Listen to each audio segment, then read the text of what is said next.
ઈશ્વરનો મહિમા હો, જે સામર્થ્ય આપે છે તેની દૈવી શક્તિ, જે મને સામર્થ્ય આપે છે તેમની સહાયથી હું બધું કરી શકું છું. ફિલિપી 4:13. ખરેખર, જે વ્યક્તિ પસ્તાવો કર્યા પછી બાપ્તિસ્મા લઈને ખ્રિસ્તી જીવન શરૂ કરે છે તેને ઈશ્વર પવિત્ર આત્માની ભેટ આપે છે.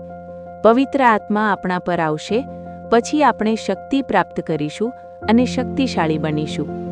ઈશ્વર ઇસ્રાયેલીઓને મિસરમાંથી બહાર લાવ્યા. પવિત્ર આત્મા દ્વારા પણ તેની પાસે જંગલી ગોધાના જેવી શક્તિ છે. તે આપણને પણ મજબૂત બનાવી રહ્યો છે. તેથી આપણા આધ્યાત્મિક જીવનમાં આપણે નિર્બળ ન બનવું જોઈએ.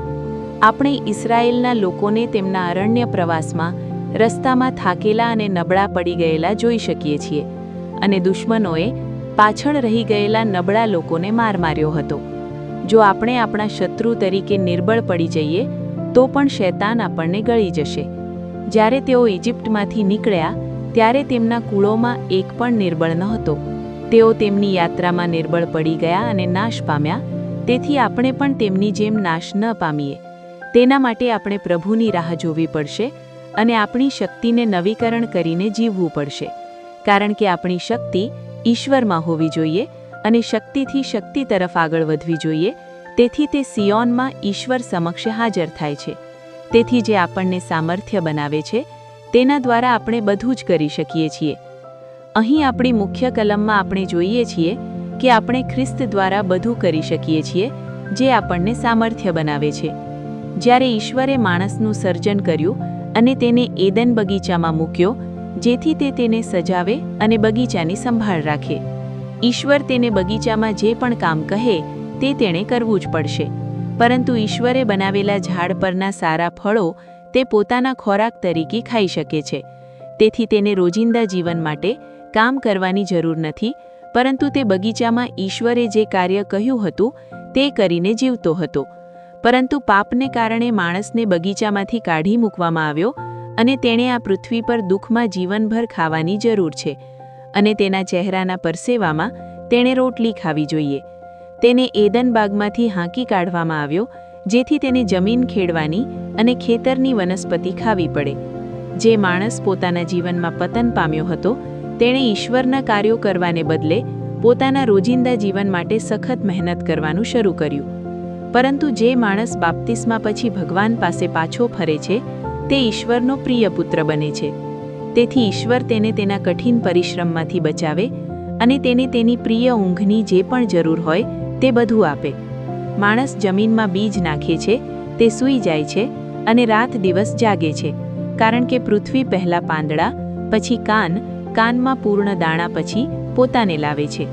કારણ કે પિતા ઈશ્વરના બાળકોની જરૂરિયાત તેઓ માંગે તે પહેલાં જ જાણે છે.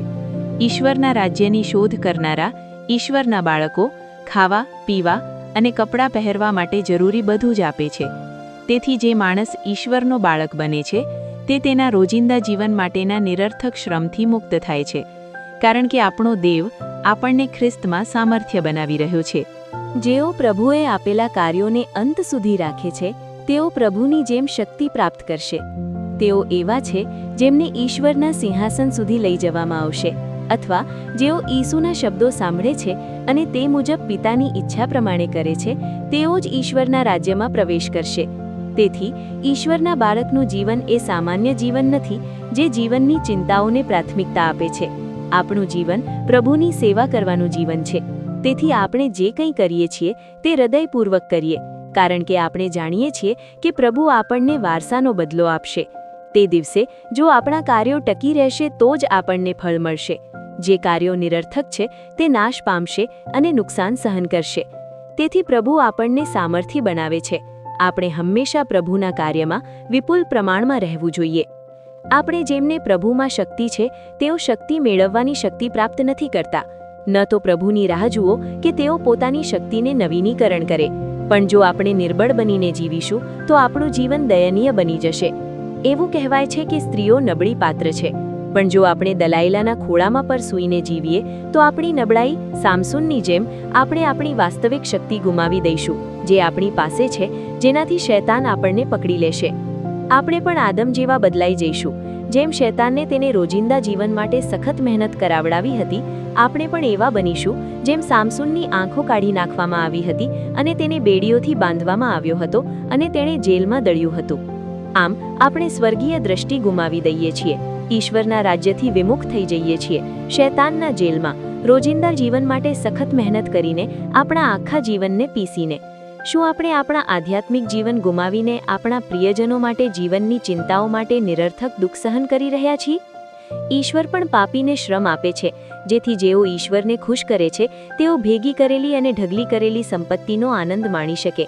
ઈસુ હંમેશા એવા કાર્યો કરીને જીવ્યા જે ઈશ્વરને ખુશ કરે છે. આવા કાર્યો ન કરવાથી પણ પાપના કાર્યો કરવાથી ઈશ્વર ખુશ નથી થતા. આવા લોકોને શૈતાન અને ઈશ્વર દ્વારા પણ પીડા થશે. આવા લોકોનું આ જીવનમાં જીવન વધુ દુઃખદ બનશે. જેઓ આ જીવનની ચિંતાઓથી દબાયેલા છે તેઓ માટે પ્રભુનું આગમન ફાંદો બની રહેશે. સંપત્તિ મેળવવાની શક્તિ ઈશ્વર આપે છે. તે શક્તિથી મૂર્ખ પોતાના માટે પૃથ્વી પરનો ખજાનો એકઠો કરે છે. જેમ ધનવાન માણસ દરરોજ ખાય છે, પીએ છે, મોજ કરે છે અને વૈભવથી જીવે છે, તે નરકને લાયક બનશે. પરંતુ તે જ જ્ઞાની માણસે ઈસુના શબ્દો પ્રમાણે આનંદદાયક કાર્યો કર્યા અને ઈશ્વર પ્રત્યે ધનવાન બન્યો, જેથી તે ઈશ્વરના રાજ્યમાં પ્રવેશ કરી શકે. તેઓ સારી રીતે કામ કરે છે અને ઈશ્વરની શક્તિ અને ઈશ્વરની કૃપા અનુસાર બમણું મેળવે છે, જે તેમને પ્રાપ્ત થાય છે. તેઓ સારા સેવક બને છે અને પ્રભુના આનંદમાં પ્રવેશ કરે છે. જ્યારે આળસુ અને દુષ્ટ નોકર નકામા નોકર બની જાય છે અને બહારના અંધકારમાં ફેંકાઈ જાય છે. આધ્યાત્મિક જીવનમાં બેદરકારી અને આળસ ઈશ્વરના બાળકોને દુષ્ટ બનાવે છે. દુષ્ટતા શું છે? તેઓ એવું માનતા નથી કે પૃથ્વી અને આધ્યાત્મિક અનુભવો શક્તિશાળી જીવંત ઈશ્વર દ્વારા આશીર્વાદ તરીકે આપવામાં આવશે. તેથી તેઓ જીવંત ઈશ્વરનો ઇનકાર કરે છે અને તેમના અવિશ્વાસના દુષ્ટ હૃદય તેમને સખત મહેનત કરવા મજબૂર કરે છે, કારણ કે તેમનું દૈનિક જીવન તેમની દુષ્ટતા છે. તેથી ચાલો આપણે દુષ્ટ ન બનીએ, પણ પ્રેમાળ બનીએ અને એવા કાર્યો કરીએ જે ઈશ્વરને ખુશ કરે છે, કારણ કે આપણું ઈશ્વર આપણને મજબૂત બનાવે છે અને આપણને શક્તિશાળી બનાવે છે.